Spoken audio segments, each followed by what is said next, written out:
오늘은 우리가 사무엘 하 전체 계열을 좀 나눠보도록 하겠습니다. 사무엘 하는 24장으로 되어 있죠.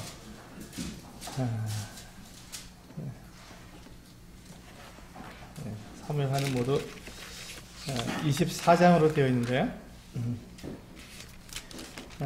사무엘 하는 보통 두 부분으로 나누게 됩니다.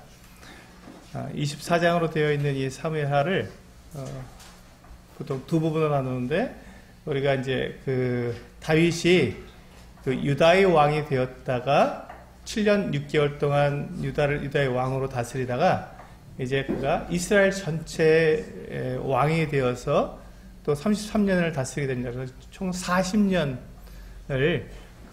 이스라엘의 왕으로 다스리게 되는데, 그렇게 유다의 왕이 되었던, 그리고 또 이스라엘의 왕이 되었던, 이렇게 둘로 나눠지게 될 때, 우리가 1장부터 4장까지는 유다의 왕으로서의 다윗, 그리고 5장부터 24장까지는 이스라엘 전체의 왕으로서의 다윗, 이렇게 두 부분으로 나누기도 하고요.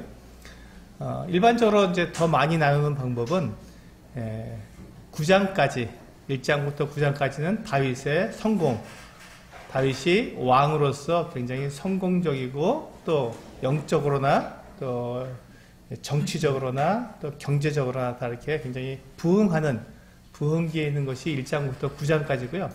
10장부터 24장까지는 또 반대로 이제 다윗의 범죄와 그로 인한 이렇게 하나님의 징계가, 다윗의 실패가 기록되어 있습니다. 근데 가만 보시면 이 다윗의 성공보다 실패가 더 많이 기록되어 있습니다. 그러므로 우리가 이 사무엘 하를 읽게 될 때, 하나님께서 성경을 기록하실 때, 성경을 기록하게 하시고 성령께서 성경을 이렇게 기록하게 하실 때, 어떤 사람을 중심으로 해서 그 사람을 영웅시하도록 기록하지는 않으셨다는 것은 이 사무엘 하를 통해서 더 분명하게 알게 됩니다. 이 다윗 왕 그러면 이 이스라엘에서 가장 성군이고, 수천 년 동안 다윗에 대해서 이렇게 높이며 다윗을 굉장히 이렇게 정말 최고의 왕으로서 우리가 다 이렇게 인정을 하는데도 불구하고 성경은 다윗은 사람이었다라고 기록하고 있습니다. 다윗은 우리하고 똑같은 사람이었다. 그가 특별히 우리가 더 낫거나 더 어떤 위대하거나 그렇지 않았다는 것이죠.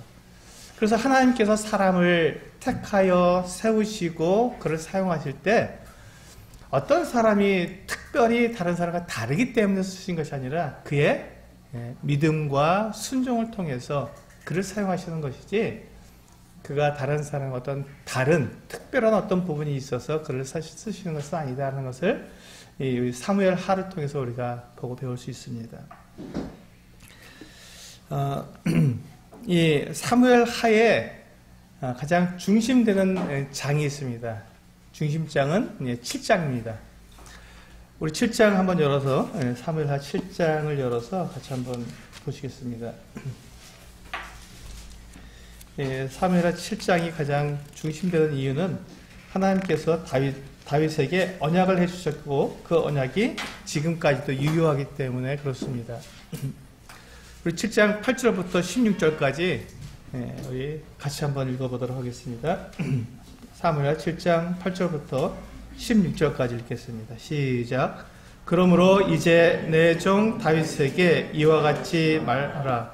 만군의 여호와께서 이와 같이 말씀하시기를, 내가 너를 목장 곧 양을 따르는 데에서 데려다가 내 백성 이스라엘의 주권자로 삼고, 내가 가는 모든 곳에서 내가 너와 함께 있어 내 모든 원수를 내 앞에서 멸하였은즉, 땅 위에서 저들의 이름같이 내 이름을 위대하게 만들어 주리라.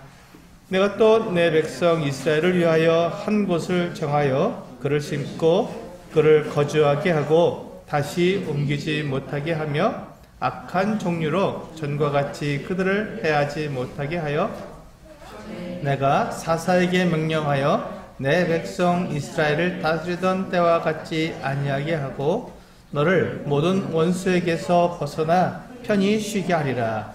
여호와가 또 내게 이르노니 여호와가 너를 위하여 집을 짓고 내 수완이 차서 내 조상들과 함께 누울 때 내가 내 몸에서 날 내 씨를 내 뒤에 세워 그의 나라를 견고하게 하리라.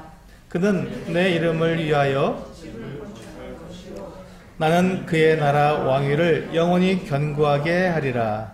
나는 그에게 아버지가 되고 그는 내게 아들이 되리니 그가 만일 죄를 범하면 내가 사람의 매와 인생의 채찍으로 징계하려니와 내가 내 앞에서 물러나게 한 사울에게서 내 은총을 빼앗은 것처럼 그에게서 빼앗지는 아니하리라.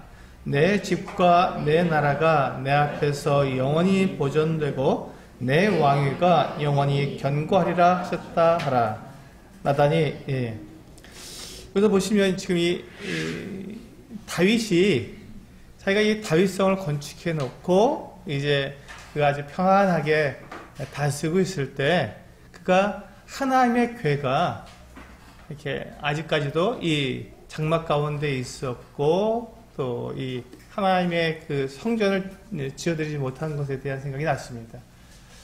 그래서 이 그 다윗이 나단 선지자에게 내가 그 하나님을 위해서 주를 위하여 전을 건축해 드리기를 원합니다 라고 선지자에게 그렇게 말을 했을 때 나단 선지자는 그것을 너무 좋게 여겼습니다. 그래서 왕이 마음에 있는 대로 그대로 행하라고 그렇게 이야기했는데 그날 밤에 이제 하나님께서 나단 선지자에게 말씀하시죠.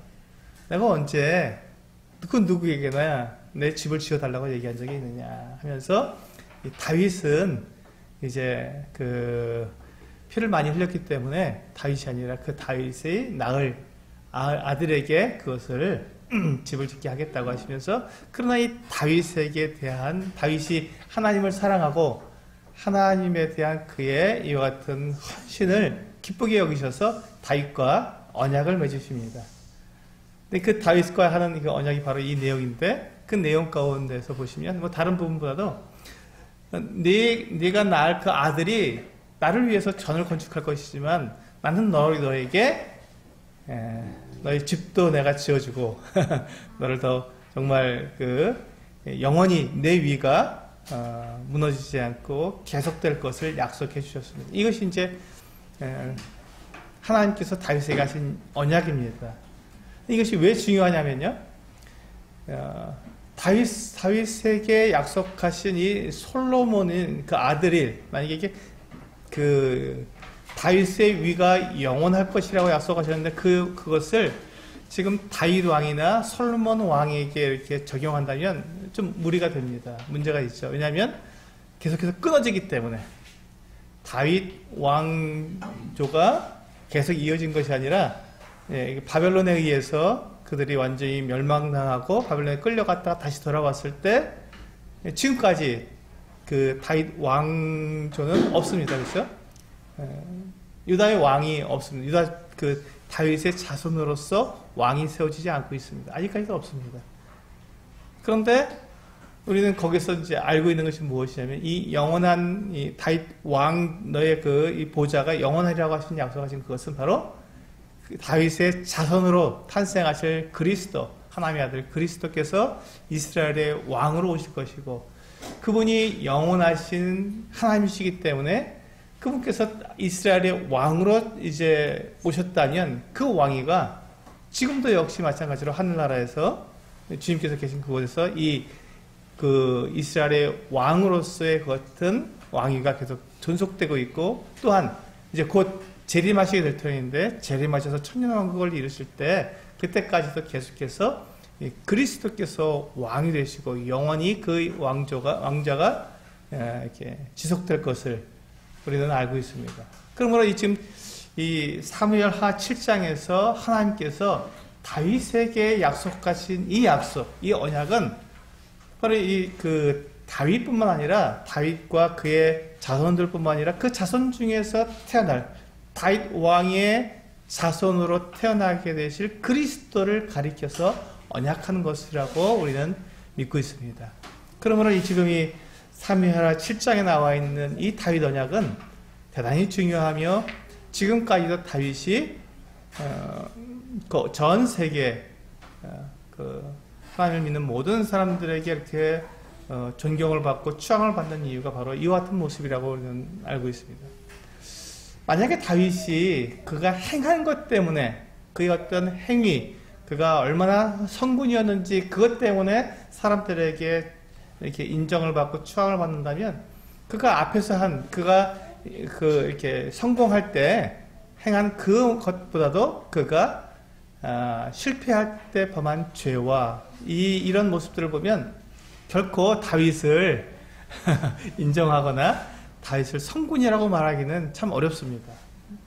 너무 그 죄가 너무 컸기 때문에. 그럼에도 불구하고 하나님께서 다윗을 이렇게 세워주신 이유는 바로 다윗의 그 같은 태도와 자세뿐만 아니라 다윗으로 말미암아서 또 탄생하시게 될 그리스도를 염두에 두었기 때문에 이것이 가능하다는 것이었습니다. 그래서 이 사무엘 하에 이와 같은 7장에 있는 이와 같은 내용, 이와 같은 언약은 마태복음 1장으로 이렇게 이어지게 됩니다. 그래서 마태복음 1장에 아브라함과 다윗의 자손 예수 그리스도의 세계라 하면서 이제 쭉 이게 쭉 그 후손들이 아브라함의 후손들이 쭉 나오고 다윗의 후손도 나오게 되고 결국 거기에서 요셉과 마리아가 등장하면서 거기에서 요셉과 마리아를 통해서 이 예수 그리스도께서 탄생하시는 이와 같은 모습을 보이면서 하나님께서 사람들에게 하신 이 약속, 이 성경에 기록된 이 약속을 정말로 정확하고 완전하게 이루시는 이 모습을 우리들에게 보여주고 있습니다. 그래서 이제 우리가 사무엘하를 공부하면서 사무엘하 7장에 왔을 때 다윗에게 하나님께서 언약하시는 이 장면을 통해서 우리가 하나님께서 이 온 인류 역사를 주관하시며 운행하시고 그것을 이루어 가신다는 것을 우리는 여기서 우리는 볼 수 있게 됩니다. 이제 우리가 이 다윗 왕의 이 실패에 대한 부분을 먼저 보도록 하겠습니다. 우리 10장부터 보시면 사무엘하 10장 이후에 이제 특히 이제 11장에부터는 굉장히 다윗이 실패한 범죄하는 내용이 나오게 됩니다. 사무엘하 1장부터 9장까지는 다윗의 성공에 대한 내용이면 이제 10장부터 24장까지가 실패에 대한 내용인데 이제 이 10장에서 보면 우리가 그 이스라엘 지도를 보게 되면 동쪽에 이스라엘의 요단강을 중심으로 해서 동쪽이 있죠. 동쪽에서 더 동쪽으로 가게 되면 암몬 자손들이 나옵니다. 그리고 그 동쪽에서 남쪽으로 오게 되면 모압이 있고요. 그 모압과 암몬 이렇게 포진하고 있는데 이 암몬 나라의 왕이 죽었습니다. 그래서 그 왕의 아들인 한운이 이제 왕이 되었는데 다윗 왕이 암몬 왕이 죽었다고 하는 이와 같은 소식을 듣고는 조문 사절을 보내게 됩니다. 다윗은 대단히 이 마음이 굉장히 너그러웠던 사람 같습니다. 그래서 암몬 나라가 이게 그 이스라엘하고 별로 이렇게 좋은 관계는 아니었거든요. 늘 전쟁을 하던 경계에 있었으니까요. 경계선에 있었기 때문에 늘 그와 같은 전쟁을 서로 이렇게 하던 그 같은 나라인데도 불구하고 그 나라 왕이 죽었다고 해서 조문사절을 보낸 거예요. 다윗은 좋은 마음으로 해서 이렇게 조문사절을 보냈는데 이 한운 왕이 그의 신하들의 말을 들어보니까 이것은 다윗의 계략이다. 지금 그 암몬 나라가 어떻게 지금 구성되었는지를 보고 어떻게 하면 전쟁할 수 있을까라는 생각을 가지기 위해서 살펴보기 위해서 이 종들을 보낸 것이지 조문하러 보낸 게 아니다. 이렇게 이제 신하들이 이 왕에게 이렇게 속삭거렸습니다. 잘못된 정보를 준 거죠.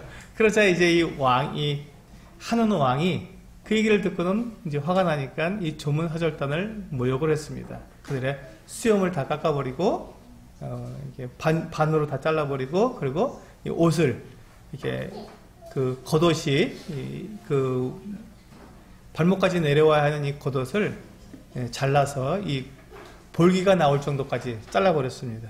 그러니 얼마나 이 조문 사절인데 얼마나 부끄럽고 얼마나 참 난감하게 되었습니까? 그렇게 이제 그 사절이 그런 모습으로 모욕을 당해서 돌아오는 것을 다윗이 알고는 다윗이 이제 그 다윗의 용맹한 장군 요압을 불러다가 이 암몬과 전쟁하도록 했습니다. 그러니까 이 암몬 한운이 그렇게 해서 조문사절을 돌려보고 나서 생각해 보니까 제가 너무 잘못한 거예요. 이게 큰일 났구나. 이렇게 됐다가는 전쟁이 일어나겠구나 하는 생각을 가지고 이제 그가 옆에 있는 아람 나라에서 이제 군대들을 이렇게 용병으로 사서 전쟁을 시작했는데 이 그 다윗의 부하인 이 요압 장군이 이제 그 군대를 이끌고 나가서 전쟁에서 이겼습니다.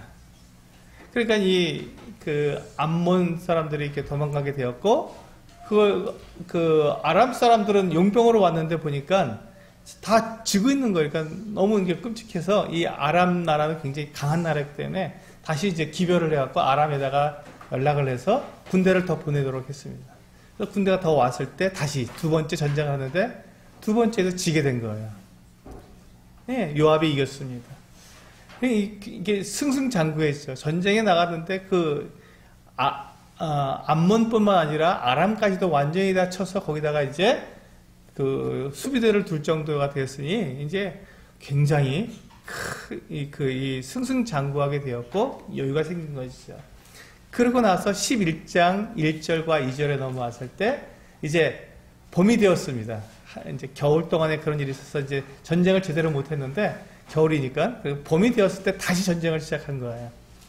이때 다윗에게 문제가 생겼습니다. 그의 마음이 교만해졌고 승승장구했으니까 요압을 통해서 전쟁하러 가라 해놓고 자기는 그냥 여유 있게 지내다가 저녁에 왕궁 옥상을 거닐다가 목욕하는 여인의 모습을 보고 그때부터 이제 그의 마음에 정욕이 일어나서 이렇게 간음을 행하는 이런 어처구니 없는 일을 하게 된 것이죠. 지금 자기의 군사들은 어디가 있습니까? 전쟁터에 나가 있는 거예요. 생사를 넘어드는 그 같은 일들을 하고 있는 그때 왕이 그도 용사였지 않습니까? 전쟁을 수없이 치러본 왕이 그 전쟁터에 자기 부하들을 내보낸 상태에서 그같이 간음을 행하는 그것도 자기의 아주 용맹한 그 장군의 용사의 아내를 그렇게 간음을 행하는 이 같은 악을 행하게 된 것이죠.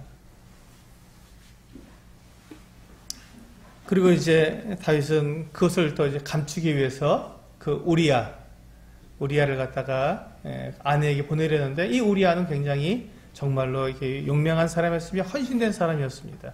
다윗이 아무리 그를 이렇게 이끌어서 집에 가도록 그래서 집에서 쉴 수 있도록 그렇게 자리를 마련해 주었어도 그건 자기가 군인으로서 자기와 함께하는 그 군대가 지금 전장터에 나가 있는데 어떻게 자기 혼자서 이렇게 집에 가서 쉴 수 있느냐 하고 가지 않고 그저 왕이 자기에게 그 부탁하는 일들을 처리하기 위해서 그렇게 계속해서 예루살렘에 머물렀던 그 같은 모습을 보여주고 있습니다. 그런데 그 다윗은 그 헌신되고 충성된 그 용맹한 우리아를 장수 우리아를 사지로 몰아넣어서 죽게 한 것이죠. 너무 끔찍한 일을 한 것입니다. 자기의 정욕과 자기의 죄악을 가리기 위해서 정말 충성된 그 같은 신하를 죽이는 이 끔찍한 죄를 지어놓고도 그것에 대해서 별로 이렇게 양심의 가책을 받지 않고 그 우리아가 죽었으니 그 우리아의 아내인 바스바를 자기 아내로 맞이하게 되는 그리고는 이 우리아의 아내가 아이를 낳을 때까지 근 1년 가까이를 전혀 양심의 가책 없이 그렇게 지냈던 것입니다. 그때 비로소 이제 하나님께서 나단 선지자를 보내서 이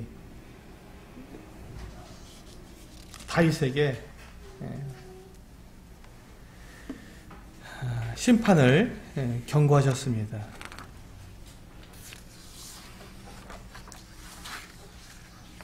이제 우리 11장 10절을 한번 보실까요? 하나님께서 다윗에게 하신 그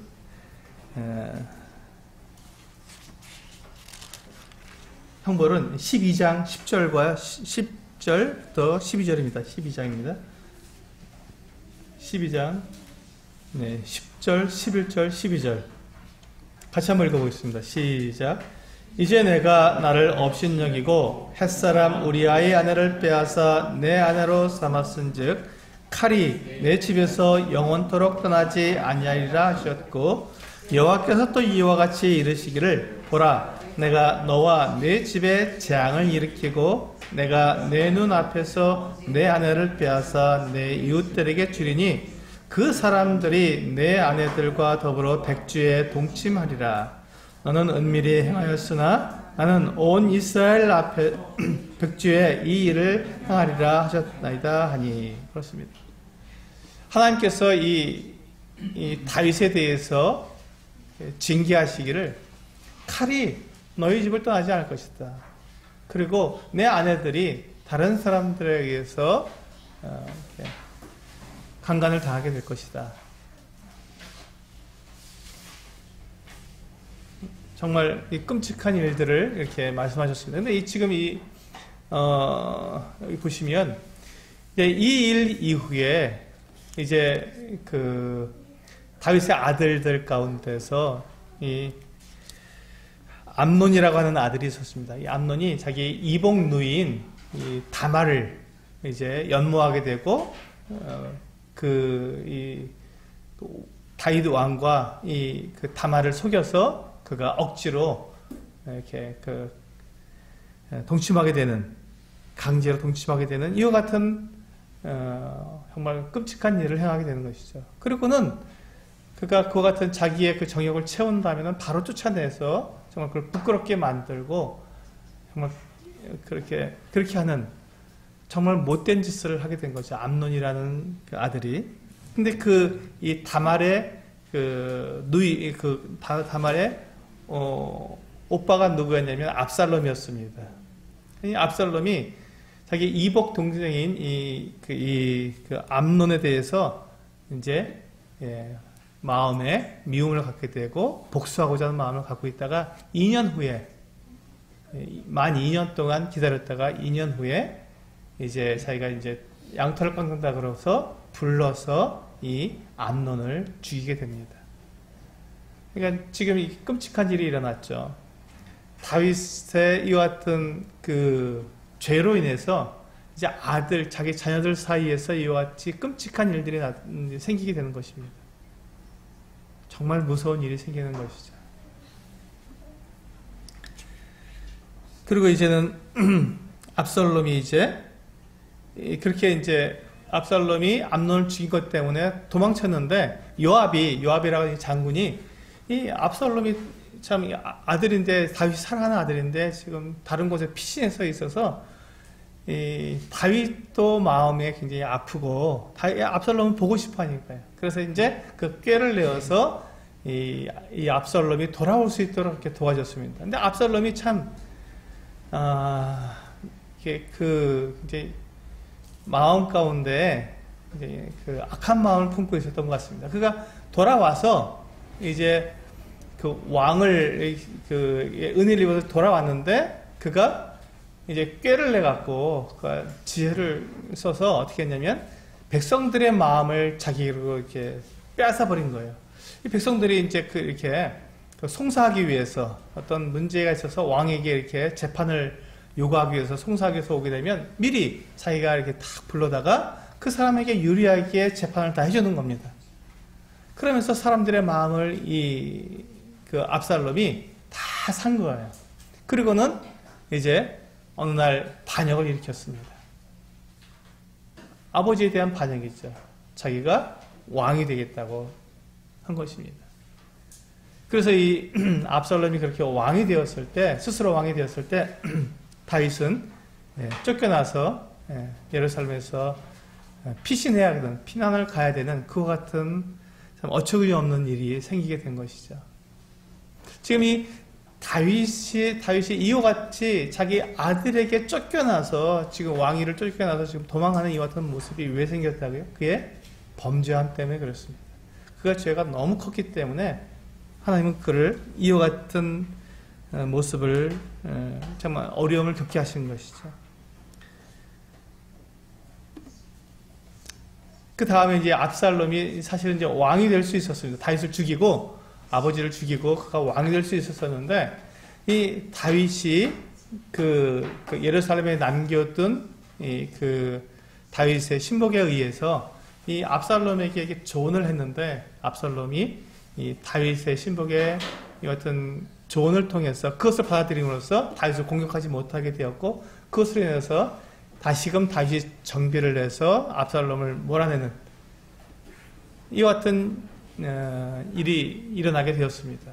그런 가운데 요압이라고 하는 이 장군이 압살롬을 죽이게 됩니다. 압살롬이 이제 머리가 굉장히 아름다운 그 같은 왕자였는데 그가 이제 달아나다가 그의 머리가 상수리나무에 걸려서 공중에 대롱대롱 매달려 있을 때 요압이 와서 창으로 그를 찔러서 죽이는.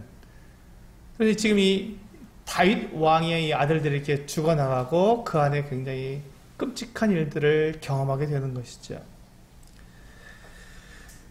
그 다음에 또 이제 우리가 뒷부분에 가게 되면 이 다윗에 대해서 또 이제 베냐민 사람 비그리의 아들 세바가 반역을 해서 이제 이스라엘과 또 유다로 나누어져서 또 그 전쟁을 하게 됩니다.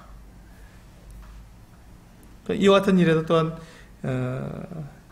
요압을 시켜서 요압의 동생 아비새와 요압이 또 나아가서 그 세바를 죽이고 평정에서 돌아오게 됩니다. 근데 계속 이와 같은 일련의 이 사건들을 계속해서 보게 되면 끊임이 없는 것이죠. 다윗의 삶 속에 그의 말년의 삶은 계속해서 이 어려움들과 고난과 정말 우리가 상상하기 어려울 만큼 어려운 일들이 그에게서 일어나게 된 것입니다. 또 압살롬이 반역했을 때, 그리고 다윗이 피난하게 되었을 때, 압살롬이 그 왕궁의 옥상에서 다윗이 남겨둔 그 후궁 10명을 남겨두었는데, 그 후궁들을 데려다가 동침하게 되는, 정말 말로 할 수 없는 일들이 일어나게 되었습니다. 참 하나님께서 이 다윗이 우리아를 죽이고 밧세바를 취한 그 죄악을 얼마나 크게 여기셨는지를 여기서 이제 우리가 알 수 있는 것이죠. 근데 사실 다윗은 1장부터 9장까지 보면요, 대단히 그가 정말 선왕으로서 그가 행동을 했습니다. 매우 훌륭한 생활을 했던 것이죠. 그가 사울 왕이 죽었을 때 그는 사울 왕을 위해서 애도했습니다. 정말로 애도를 했고요. 그리고 이 사울 왕을 죽였다고 하는 이 아말렉 군사가 왔을 때 그가 아말렉 군사가 자기가 이제 사울 왕을 죽였다고 당당하게 자기가 어떤 보상을 받을 요량으로다가 이렇게 말을 했을 때 그 아말렉 군사를 죽이고 오히려 네가 어떻게 기름 부음 받은 자를 죽일 수 있느냐 해서 오히려 그 아말렉 군사를 죽이는, 그리고 그 사울 왕의 또 요나단의 죽음을 애도했던 이 다윗을 보게 됩니다.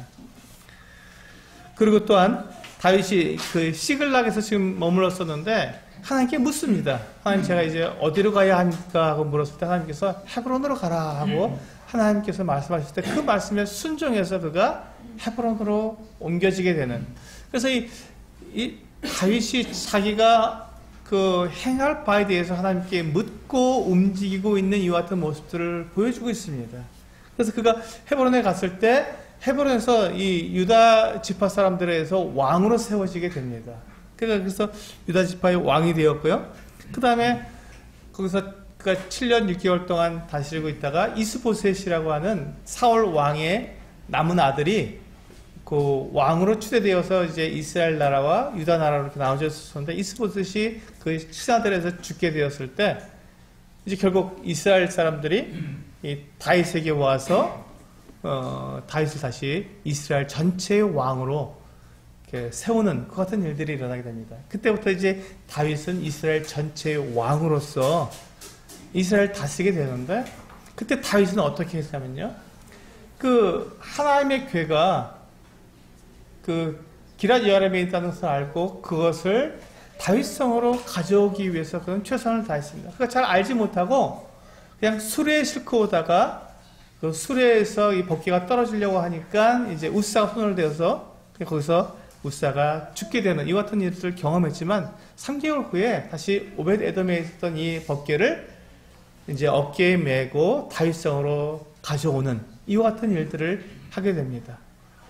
이 지금 다윗은 영적으로도 하나님을 정말로 사랑했고 하나님께 그가 모든 것들을 내어드리고자 하는 그 같은 마음이 있었던 것입니다. 그리고 이제 우리가 7장에서 보면 그가 그 법궤가 다윗성에 와 있을 때 하나님의 이 그 성전을 지어드리고자 하는 그 같은 마음으로 하나님께 고백하게 되었고 또 하나님께서는 다윗이 아닌 그 솔로몬에 의해서 성전을 짓도록 해주겠다는 약속을 받게 되었습니다. 그리고 또한 다윗은 사울과 또 요나단과 한 약속을 어기지 않았습니다. 그래서 사울 왕의 그 자손들을 그가 해하지 않고 지켜주겠다고 했고 요나단과 한 약속을 지키기 위해서 그가 그 요나단에게 남은 사람이 있느냐고 물었을 때 두 발을 다 절뚝이는 이 무비보셋을 알게 되었고 이제 그의 약속을 지키기 위해서 그 무비보셋을 데려다가 다윗성에서 이제 함께 이 왕자들과 함께 식사할 수 있도록 왕자의 대접을 베푼 그 같은 모습을 보여주고 있습니다. 그래서 다윗은 이와 같이 정직하고 또 그가 하나님을 믿고 의지했던 사람이었습니다. 그렇지만 다윗이 이와 같은 모습 정말 너무 하나님을 사랑했고 의지했지만 다윗이 그렇다고 해서 완전한 사람은 아니었습니다. 다윗도 우리와 동일한 사람이었습니다. 그래서 그가 이와 같이 그 성공가도를 달려서 정말 이렇게 사람들에게 인정받는 그리고 누가 보아도 정말 지금은 완전히 그가 너무 잘하고 있다는 것 같은 모습이 딱 주어지게 되었을 때 그에게 교만이 찾아오게 된 것이죠. 교만이 찾아오게 된 것입니다. 그 교만 때문에 다윗이 이제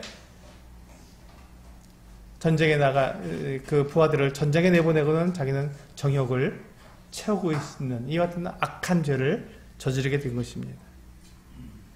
그 같은 다윗이 그 같은 교만함 때문에 그 같은 죄가 들어오게 되었고 그 죄 때문에 결국 사람을 죽이는 악을 행하게 되었던 것이죠. 그것을 통해서 그의 말년의 모든 그의 그 상황들이 굉장히 악하게 진행되게 되었고 그는 끝까지 하나님 앞에 그가 있었지만 그러나 그의 삶이 계속해서 실패로 이어지게 되는 모습을 보여주게 됩니다. 그렇습니다. 우리들의 삶 속에서도 우리가 어느 때는 하나님에 대해서 우리가 정말로 이렇게 열정적이고 또 성공적인 삶을 살 수 있습니다. 근데 그때 우리가 가장 조심해야 되는 것은 우리가 성공할 때 가장 조심해야 되는 것은 바로 이 모습이죠. 바로 그때 다윗에게 찾아온 이 교만처럼 우리들에게도 어떤 교만이 찾아올 수 있다는 것입니다.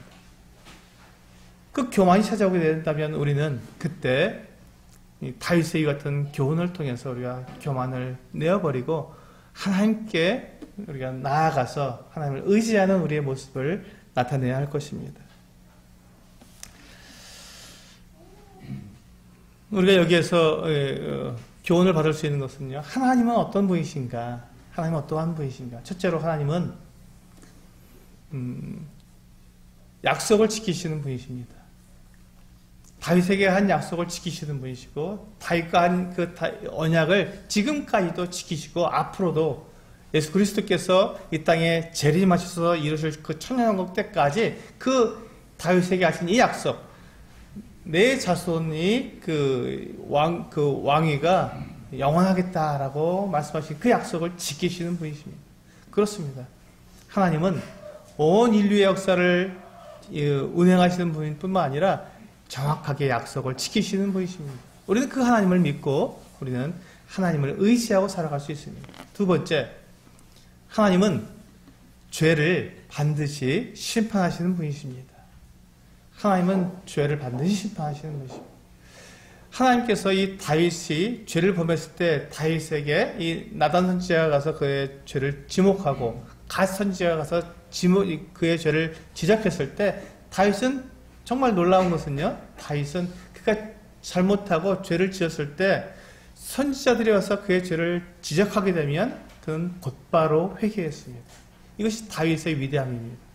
그가 죄를 짓지 않은 것이 아니라, 그가 모든 일에 다 잘했다는 것이 아니라, 그가 잘못하고 실수하고 그가 넘어졌을 때 그것을 지적하는 하나님의 그 음성을 들었을 때 그는 엎드렸고 회개했다는 것입니다. 그래서 하나님의 용서를 받았다는 것입니다. 이것이 다윗의 위대함이었습니다. 그것이 이제 우리 사무엘하를 통해서 우리가 보게 될 텐데요. 그 같은 모습을 이 다윗이 계속 보였는데, 하나님께서 다윗이 회개했을 때 그를 용서해 주셨지만, 다윗이 지은 그 죄에 대한 심판은 유효했던 것입니다. 하나님께서는 죄를 심판하셔야 했고, 다윗이 행한 것에 대한 보응을 다윗이 받아야 했습니다. 하나님은 결코 죄를 심판하지 않고 지나가시는 일이 없습니다. 반드시 죄를 심판하시는 분이십니다. 그렇다면 우리가 지은 죄들은 어떻게 됐을까요?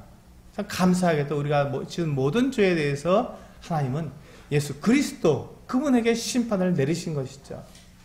우리가 받아야 할 심판을 예수 그리스도께서 대신 받아주셨기 때문에 우리가 그 심판이 우리에게서 넘어간 것뿐이지, 우리의 죄에 대해서 하나님께서 심판하지 않으신 것이 아닙니다. 우리가 받아야 할 그 죄에 대한 심판을 그 아들 예수 그리스도께서 십자가에서 받으셨고, 주님께서 그렇게 죽음을 맛보셨고, 그 무덤에 장사되시는 이와 같은 끔찍한 일을 하나님의 아들, 생명의 주인이신 그분께서 그것을 경험하심으로써 우리가 받아야 할 모든 심판을, 하나님께서 내리셔야 할 심판을 우리 대신 주님이 받으신 것이죠. 그래서 우리는 주님께 감사하며 주님을 예배하게 됩니다. 하나님은 우리를 용서하시지만 우리의 죄에 대한 심판은 결코 간과하시지 않습니다. 반드시 죄에 대해서 심판하십니다. 그래서 우리는 우리의 모든 죄에 대해서 심판받아주신 우리 주님께 감사하는 것입니다.